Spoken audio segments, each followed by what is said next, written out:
Assalamualaikum warahmatullahi wabarakatuh.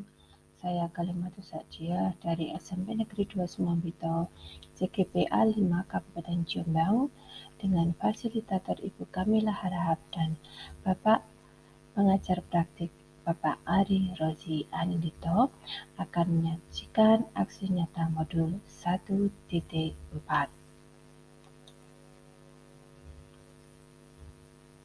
Sebelum melaksanakan aksi nyata, saya berkonsultasi dengan Bapak Kepala Sekolah tentang rancangan aksi nyata dan akan mengadakan sosialisasi atau pembebasan budaya positif dengan Bapak Ibu Guru di sekolah.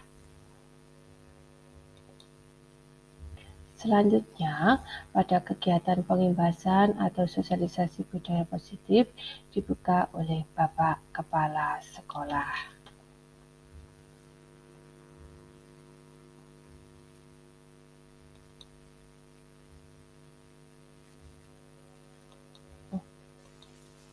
Dan Bapak Ibu Guru yang saya hormati, pada hari ini saya akan memberikan materi tentang budaya positif. Budaya positif ini sebenarnya sudah kita laksanakan semenjak kita sebagai pendidik, baik dari segi kita sebagai guru juga kepada anak-anak didik kita.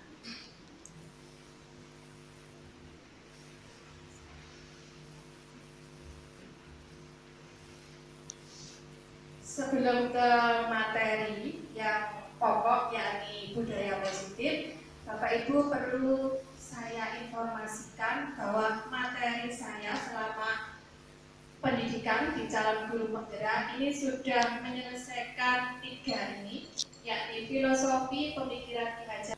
Tetapi anak-anak sebatas kemampuannya, kalau sampai dengan materi A tidak sampai pada materi B, ya itu yang kita tuntut. Tapi terus kemudian kita adakan semacam remedi. Jadi kita harus menyesuaikan dengan kemampuan anak kita, selalu dengan menuntun dan membimbingnya. Bapak Ki Hajar Dewantara kita itu diibaratkan sebagai seorang petani yang bisa menumbuhkan tanaman padi untuk menghasilkan hasil yang berlimpah, tetapi tidak bisa mengubah padi menjadi jagung.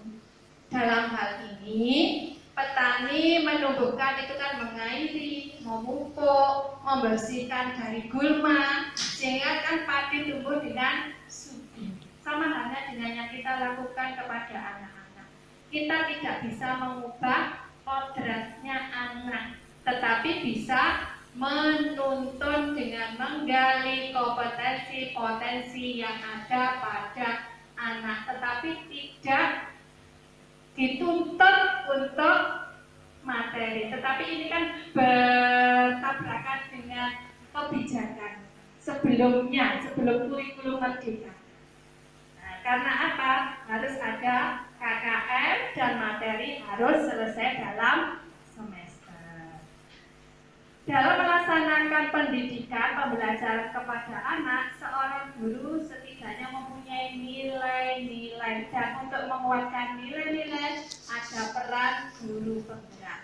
Nilai-nilainya adalah belajar pada melaksanakan pembelajaran yang berpihak pada murid, sehingga murid yang kita umakan bukan kepentingan guru, tetapi murid.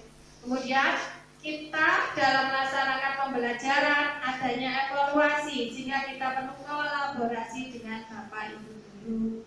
Akhirnya kita mampu menjadikan pembelajaran secara mandiri, kemudian akhirnya kita bisa inovatif, dari itu kita bisa reflektif. Reflektif ini merupakan kaca diri kita.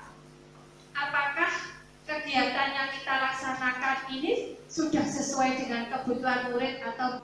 Dan Bapak Ibu guru yang saya hormati, pada hari ini saya akan memberikan materi tentang budaya positif.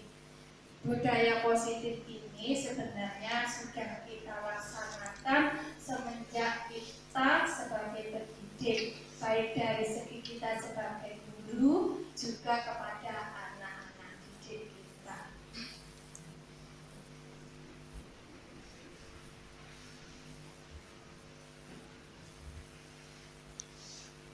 Sebelum ke materi yang pokok yakni budaya positif, Bapak Ibu perlu saya informasikan bahwa materi saya selama pendidikan di calon guru penggerak ini sudah menyelesaikan 3 ini, yakni filosofi pemikiran Ki Hajar. Tetapi anak-anak sebatas kemampuannya, kalau sampai dengan materi A tidak sampai pada materi B, ya itu yang kita tuntut. Tapi terus kemudian kita adakan semacam remedi. Jadi kita harus menyesuaikan dengan kemampuan anak kita, selalu dengan menuntun dan membimbingnya. Bapak Ki Hajar Dewantara, kita itu diibaratkan sebagai seorang petani yang bisa menumbuhkan tanaman padi untuk menghasilkan hasil yang berlimpah, tetapi tidak bisa mengubah padi menjadi jagung. Dalam hal ini, petani menumbuhkan itu kan mengairi, memupuk, membersihkan dari gulma, sehingga kan padi tumbuh dengan subur. Sama halnya dengan yang kita lakukan kepada anak-anak. Kita tidak bisa mengubah kodratnya anak, tetapi bisa menuntun dengan menggali kompetensi-potensi yang ada pada anak, tetapi tidak dituntut untuk materi. Tetapi ini kan bertabrakan dengan kebijakan sebelumnya, sebelum kurikulum merdeka. Nah, karena apa? Harus ada KKM dan materi harus selesai dalam semester. Dalam melaksanakan pendidikan pembelajaran kepada anak, seorang guru setidaknya mempunyai nilai-nilai, dan untuk menguatkan nilai-nilai ada peran guru penggerak. Nilai-nilainya adalah belajar pada melaksanakan pembelajaran yang berpihak pada murid, sehingga murid yang kita umakan bukan kepentingan guru, tetapi murid. Kemudian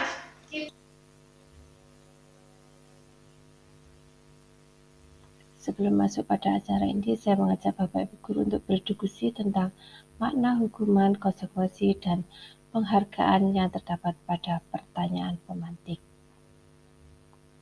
Pertanyaan pemantik di sini memang ciri khas dari kurikulum merdeka. Memang ciri khasnya di situ. Nah, sekarang kita masuk ke subtema, membahas tentang hukuman. Ini menarik sekali. Tadi pagi saya itu kebetulan ada mengenai hukuman. Ini juga saya sudah pernah membaca tentang apakah anak itu layak untuk mendapatkan hukuman. Memang layak, tapi harus disesuaikan dengan jenis pelanggaran, apalagi menuntut pada karakter anak. Memberikan hadiah itu juga bagus, karena itu juga membentuk karakter anak. Apapun yang kita lakukan ke anak, tujuan utamanya adalah membentuk karakter anak itu. Tapi apakah penghargaan ataupun hukuman yang anak itu melanggar sudah sesuai dengan pelanggaran yang anak itu lakukan? Apalagi kita ditekankan pada karakter. Kalau dulu itu T, level apa? P5. Kalau sekarang P5. Kalau sebelumnya hukuman, sebelum menggunakan kurikulum merdeka yang ada kejujuran, kegotong-royongan, ada mandiri, jiwa gotong royong. Yang pernah saya ingat dari Bapak pengawas itu, kalau hukum sesuaikan dengan jenis pelanggaran anak itu. Kalau bisa itu. Contoh misalnya ini, anak itu kan setiap hari Senin kan harus mengikuti upacara. Anggap saja anak itu bolos, merokok bahkan dibakar. Upacara itu kan kalau karakternya karakter berjiwa nasional, melakukan pelanggaran tidak mau upacara. Cari hukuman yang sekiranya terkait dengan jiwa nasional anak. Itu yang saya ingat. Apakah ini benar atau tidak saya juga? Saya rasa memang ya mengenal. Tujuan kita menyuruh anak itu mengikuti upacara, tujuan atau yang lain itu supaya anak itu mengenal nilai-nilai Pancasila-nya. Nah, hukuman apa? Yang sekiranya itu terkait di mana jiwa nasional anak itu tumbuh. Hukuman itu. Mengenai hukuman-hukuman yang lain ya, apapun bentuknya kalau pelanggarannya kembali lagi apakah itu sudah sesuai atau belum. Reward, bagus, memang itu dari sejarah. Gak berupa lagi ya, ujian itu juga sudah cukup untuk anak. Pokoknya intinya itu memperkuat nilai karakter anak di dalam kita memberikan apakah itu penghargaan ataupun hukuman. Terus itu dapat mendisiplinkan anak. Apakah hukuman dapat mendisiplinkan anak? Hukuman itu bisa buat anak stres juga bisa. Bukan menjadi disiplin malah jadi berontak juga bisa. Tergantung dari karakter apa yang kita inginkan dari anak. Ya jelas, kalau kita berikan hukuman anak kan supaya anak itu mengikuti apa yang kita inginkan supaya nggak melanggar lagi kan seperti itu. Tapi permasalahannya apakah kita menghukum anak itu sudah sesuai dengan pelanggaran itu. Jadi nomor satu bisa mendisiplinkan, bisa juga membuat malah kacau balau. Tergantung dari bagaimana kita memberikan. Saya ingat porsinya, apakah sudah pas porsinya? Anak bayi jangan dikasih paracetamol ukuran 500 mg orang dewasa. Ya. Urus. Yang kedua, pemberian hukuman dengan hal positif seperti baca, membuka halaman sekolah dapat meningkatkan disiplin anak. Belum tentu. Ya kembali lagi, apakah sudah sesuai dengan porsinya atau belum? Paracetamol itu bagus untuk kita. Paracetamol itu bagus untuk kita. Apakah itu baik? Apakah tentu baik? Apakah tentu baik untuk kita? Belum tentu. Yang buruk siapa yang konsumsi? Yang ketiga, memberi penghargaan dapat meningkatkan motivasi belajar anak. Ini bisa meningkatkan, bisa malah membuat kemunduran anak. Bisa membuat peningkatan anak, bisa membuat kemunduran anak. Intinya semua kembali ke kondisi dan situasi dan seberapa besar porsi kita berikan ke anak. Itu komentar saya.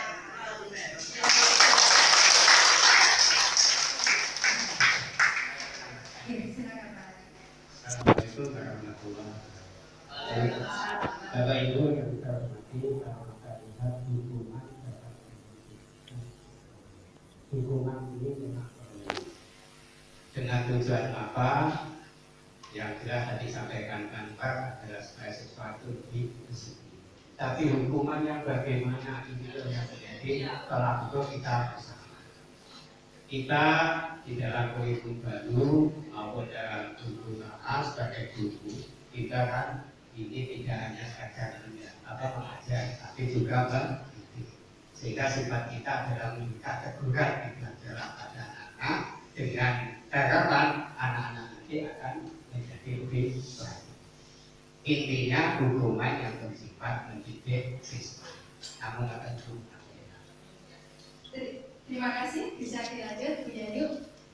Terakhir ya, ketika kita menghemat waktu nanti.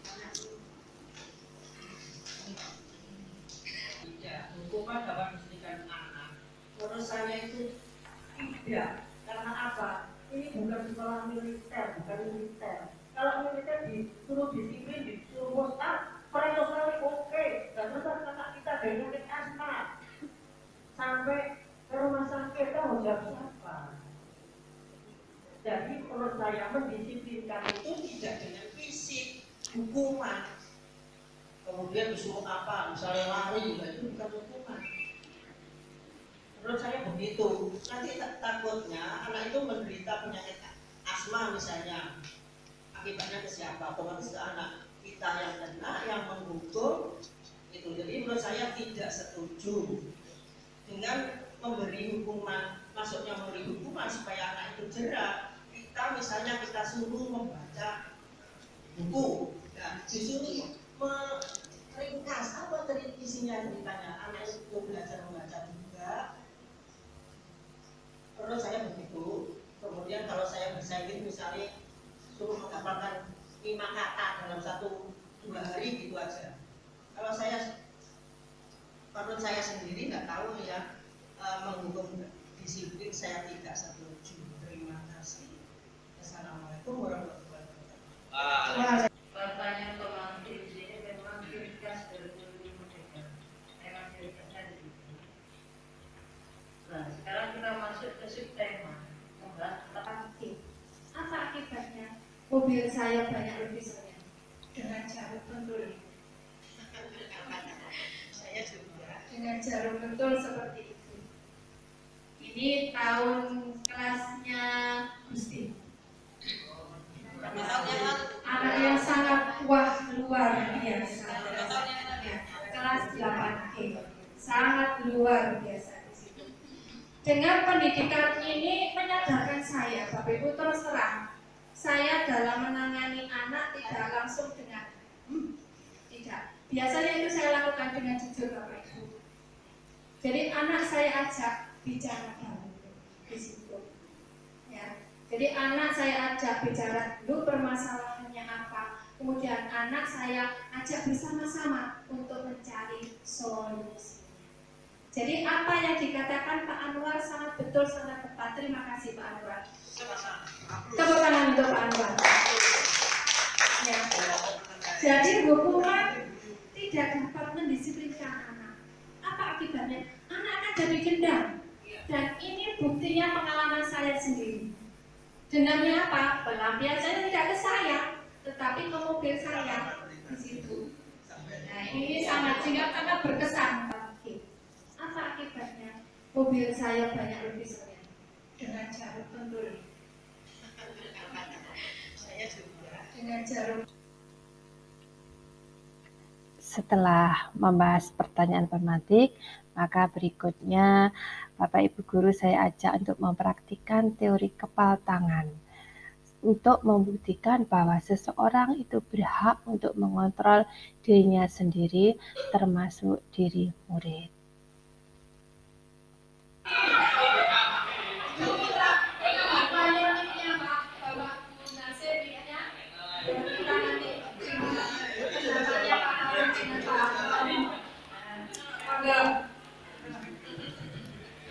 Terima kasih.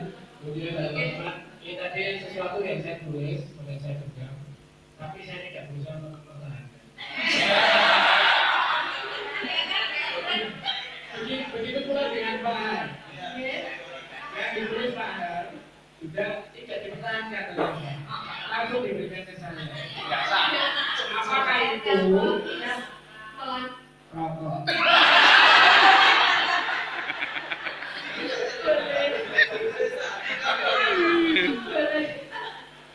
Kemudian Bu Nasir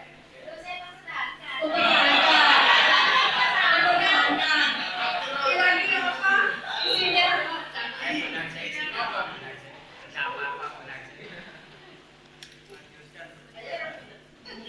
Terima kasih atas waktu yang diberikan kepada saya. Saya tadi berusaha mempertahankan apa yang saya pegang. Saya kepal, oke. Karena tulisan isinya. saya tetap pada hasil yang saya pegang. Karena buku juga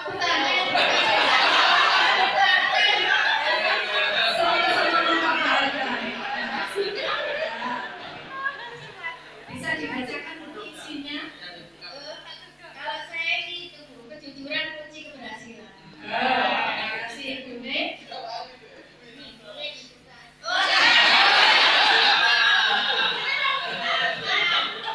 Saya mempertahankan.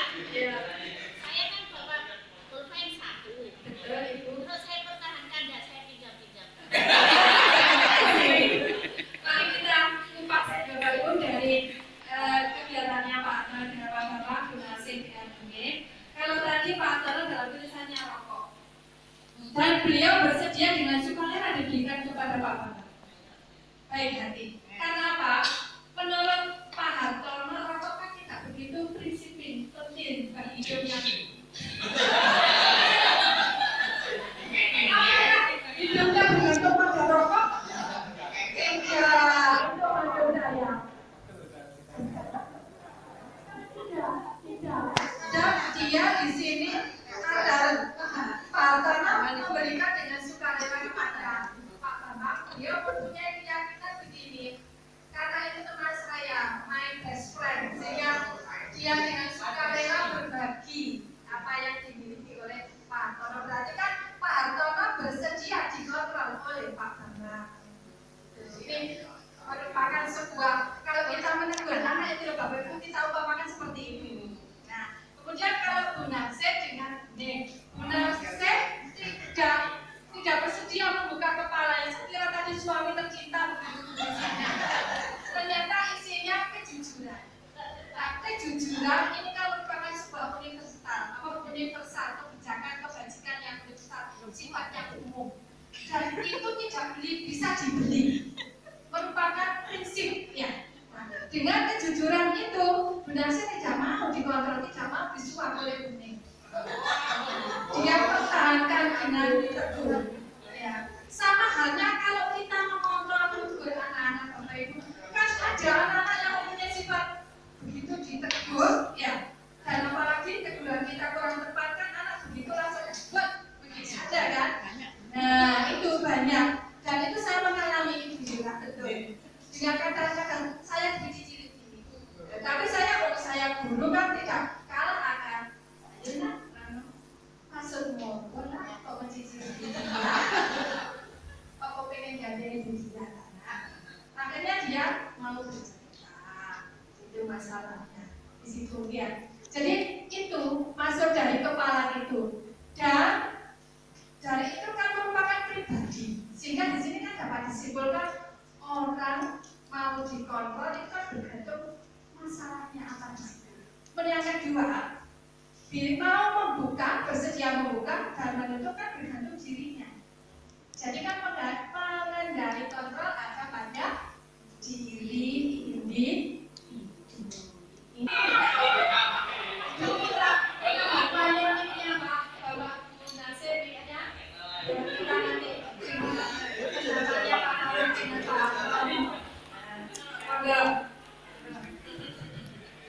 Terima kasih. Kemudian ini tadi sesuatu yang saya tulis, yang saya pegang, tapi saya tidak berusaha mempertahankan. Begitu pula dengan Pak Har. Yang ditulis Pak Har sudah tidak dipertahankan ternyata. Langsung diberikan ke saya. Apakah itu rokok?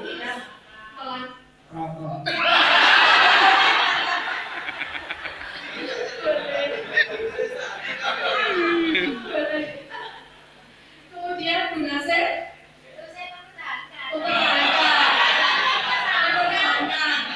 Kira-kira apa isinya?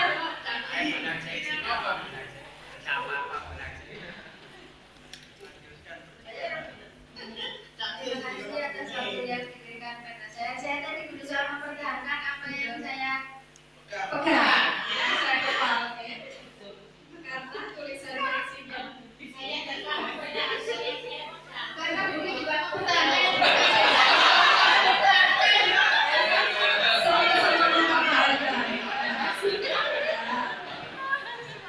bisa dibacakan buku isinya. kalau saya itu kejujuran kunci keberhasilan. Terima kasih Bu Nek.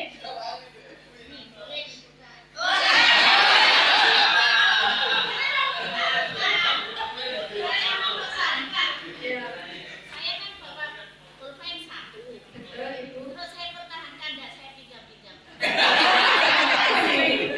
Mari kita kupas Bapak Ibu dari kegiatannya Pak Tono dengan Pak Bapak Bu Nasir dengan Bu Nek.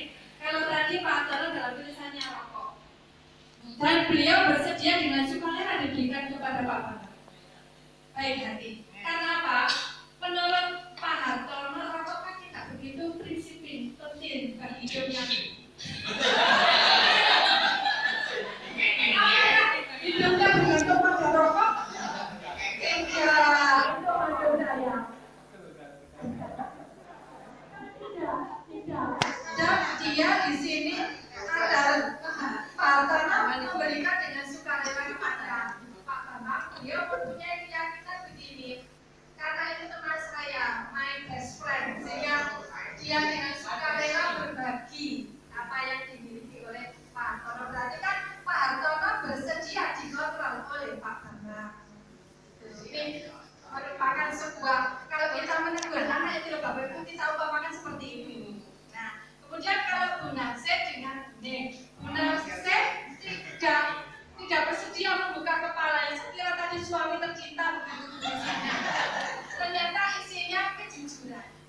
Nah, kejujuran ini kan merupakan sebuah universal umum dan itu tidak bisa dibeli, merupakan prinsip ya.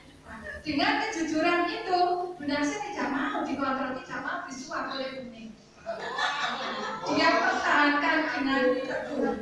Ya. Sama halnya kalau kita mengontrol menegur anak-anak Bapak Ibu, kan ada anak-anak yang mempunyai sifat begitu ditegur, ya. Dan apalagi teguran kita kurang tepat kan anak begitu langsung buat begitu ada kan? Nah itu banyak dan itu saya mengalami itu juga betul. Dengan kata-kata saya dicicil itu, tapi saya guru kan tidak kalah akan. Ayo nak, masuk motor lah, kok mencicil itu? Kok pengen jadi ibu juga?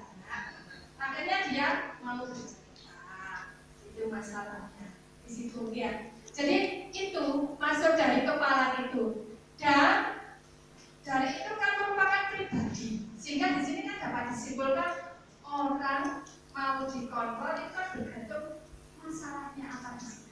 Yang kedua, mau membuka, bersedia membuka dan menentukan bergantung dirinya. Jadi kan pengendali kontrol ada pada diri individu.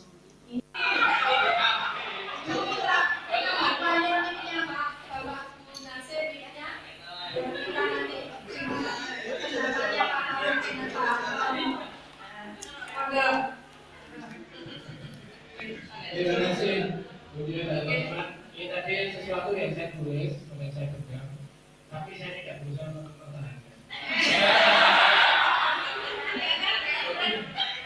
Begitu pula dengan Pak Har. Yang ditulis Pak Har juga tidak dipertahankan oleh Pak. Langsung diberikan ke saya. Apakah itu rokok?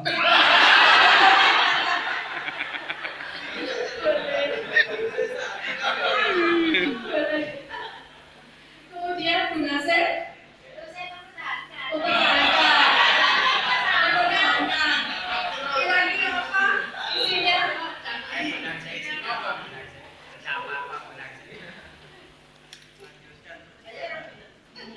Terima kasih atas waktu yang diberikan pada saya. Saya tadi berusaha mempertahankan apa yang saya Pegang. Saya kepal karena tulisannya isinya. tidak tahu pada saya Karena Bumi juga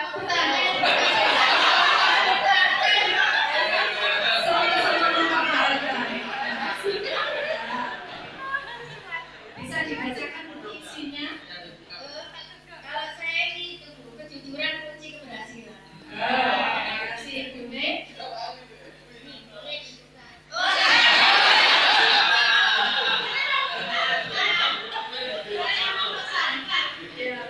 Saya kan bawa pulpen 1. Terus saya pertahankan dan saya pinjam-pinjam. Mari kita kupas Bapak Ibu dari kegiatannya Pak Atal dengan Bapak Bu Nasir dan Bumi. Kalau tadi Pak Atal dalam tulisannya rokok dan beliau bersedia dengan sukarela diberikan kepada Pak. Setelah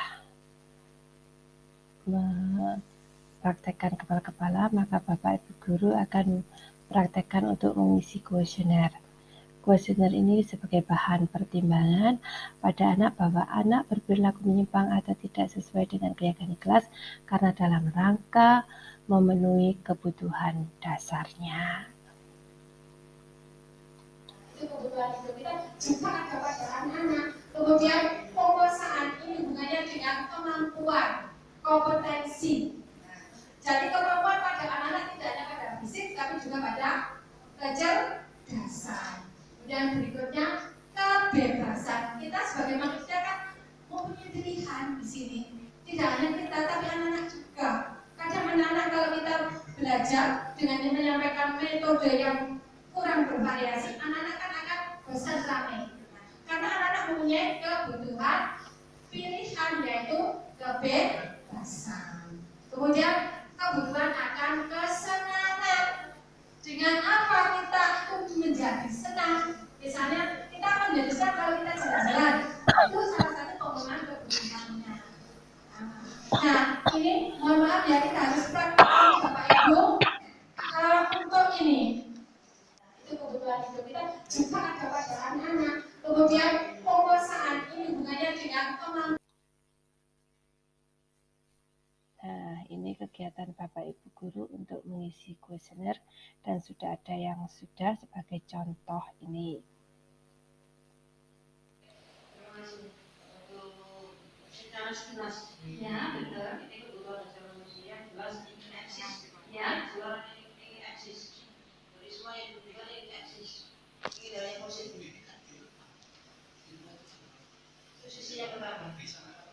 Ya terlihat ingin eksisnya teman itu ada ingin mencari benar. Mohon maaf Pak Anwar, saya menginginkan yang tertinggi dari Pak Anwar itu kebutuhan apa, yang rendah itu apa. Saya bisa memberikan informasi 1 sampai 10 itu adalah kasih sayang, 11 sampai 20 itu adalah penguasaan, menyukai hal baru. Berarti pada poin yang mana Pak Anwar? Ini 21 dan 30. 21 30 berarti penguasaan ya Pak Anwar. Berarti di sini Pak Anwar memenuhi kebutuhannya. Iya. Ya, nomor 25. Iya, terpenuhi kebutuhannya, penguasaannya, kemampuannya. Kalau sebagai guru berarti kompetensinya di bidang pembelajaran. Udah yang terendah Pak Anwar? Yang terendah itu saya tidak suka bertengkar.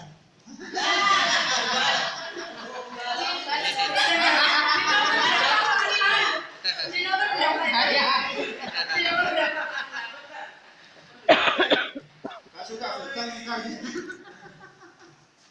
Di rendah berapa? 3140. Kalau ini Ada yang 11. Salah. ya nomor berapa Ibu? 11. Berarti di poin sama Pak Anwar. Tadi tertinggi sekarang rendah. Jadi poin tentang 11 sampai 20 itu 1 poin Pak Anwar. Itu merupakan penguasaan. 1 sampai 10 itu kasih sayang.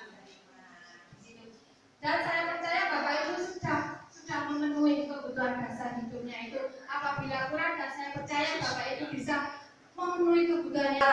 Padahal aku kan suka dan senang menyanyi. Berarti kebutuhan apa untuk anak-anak ini Bapak Ibu harus kita penuhi, kita sebagai pendidik. Kebutuhan. Padahal kan aku suka dan senang. Nah, di sini contoh salah satunya di sini, ya. Berarti kita itu sebagai pendidik harus peka. Kebutuhan apa yang diperlukan oleh anak itu? Apakah cinta kasih, penguasaan, kebebasan, atau kesenangan? Nah, kebutuhan-kebutuhan itulah yang menyebabkan anak-anak berperilaku yang tidak sesuai dengan aturan-peraturan yang ada di sekolah kita, yang tidak sesuai dengan karakter profil pelajar Pancasila. Nah, kita sebagai pendidik harus jeli, harus pandai. Ini tadi Bapak Ibu, ya. Jadi kontrolnya yang saya tadi penghukum. Nah, posisi kontrol kita kepada anak itu ada 5.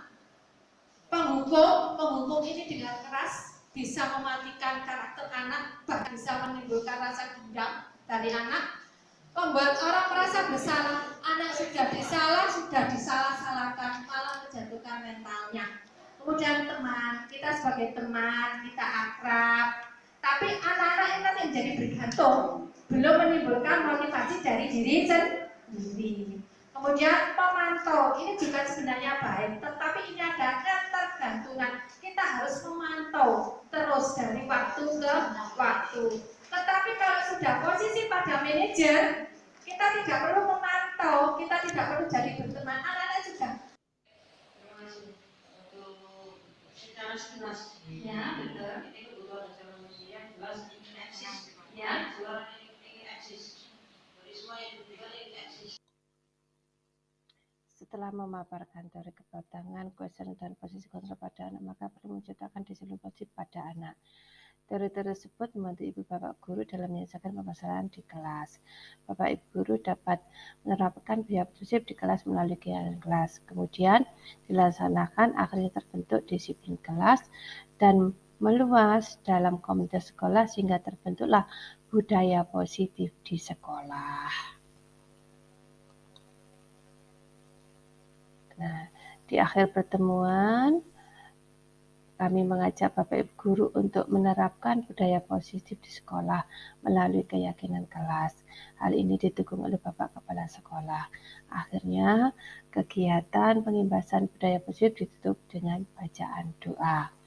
Setelah kegiatan pengimbasan budaya positif ini, saya juga menampilkan testimoni dari Bapak Kepala Sekolah, dari Ibu Guru Kesiswaan, dan dari rekan guru. Alhamdulillahirrahmanirrahim. Setelah mengikuti kegiatan pengimbasan yang disampaikan oleh Bu Kalimatus Sabiah, calon guru pembinaan kami yang di SMP Negeri 2 Sumarbito ini, alhamdulillah banyak ilmu-ilmu yang baru yang kami dapatkan, khususnya teman-teman guru di SMP Negeri 2 Sumarbito ini. Yang awalnya kita dengan anak-anak itu membuat kesepakatan kelas, tapi hari ini dengan budaya positif oleh Bu Kalimatus Sabiah, kita mendapatkan keyakinan kelas. Ini hal-hal yang luar biasa yang kami dapatkan hari ini. Semoga membawa kemanfaatan, khususnya di SMP Negeri 2 Sumarbito, akan betul-betul dirasakan oleh Bapak Ibu Guru semuanya, dan tentunya endingnya untuk kesejahteraan bagi siswa-siswi di SMP Negeri 2 Sumarbito yang terkenal dengan istilah well-being. Terima kasih Bu Kalimatus Sabiah, semoga manfaat khususnya bagi SMP Negeri 2 Sumarbito. Terima kasih. Alhamdulillahirrahmanirrahim. Setelah mengikuti kegiatan pengimbasan yang Saya Taur Kesiswaan di SMP 2 Sumarbito. Saya merasa senang sekali dengan pengimbasan budaya positif yang disampaikan oleh Ibu Kalimatus Sabiah. Karena dengan materi tersebut saya mendapatkan tambahan ilmu, yaitu sebuah keyakinan, awalnya kesepakatan kelas, kemudian menjadi keyakinan kelas, dan menjadi budaya positif yang bisa diterapkan di SMP 2 Sumarbito. Dengan adanya materi tersebut, saya mendapatkan tambahan ilmu dan juga adanya sebuah gambaran bahwasannya untuk sebuah bentuk sanksi atau hukuman siswa itu harusnya ada manfaatnya baik siswa maupun di lingkungan sekitarnya. Terima kasih. Assalamualaikum warahmatullahi wabarakatuh. Saya Taur Kesiswaan di SMP 2 Sumarbito. Assalamualaikum warahmatullahi wabarakatuh. Setelah mengikuti sosialisasi budaya positif, saya mendapatkan pengetahuan baru tentang keyakinan kelas. Dengan keyakinan kelas itu, anak-anak dapat berperilaku disiplin. Saya paham tentang penerapan kontrol pada anak. Terima kasih kepada Ibu Kalimatus Sabiah tentang penerapan budaya positif karena jelas paparannya, dan saya akan mengikuti untuk menerapkan disiplin positif. Demikian testimoni dari saya. Wassalamualaikum warahmatullahi wabarakatuh.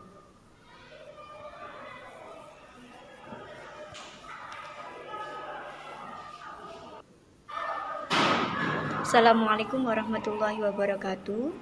Setelah mengikuti sosialisasi, Terima kasih, salam bahagia dan guru hebat.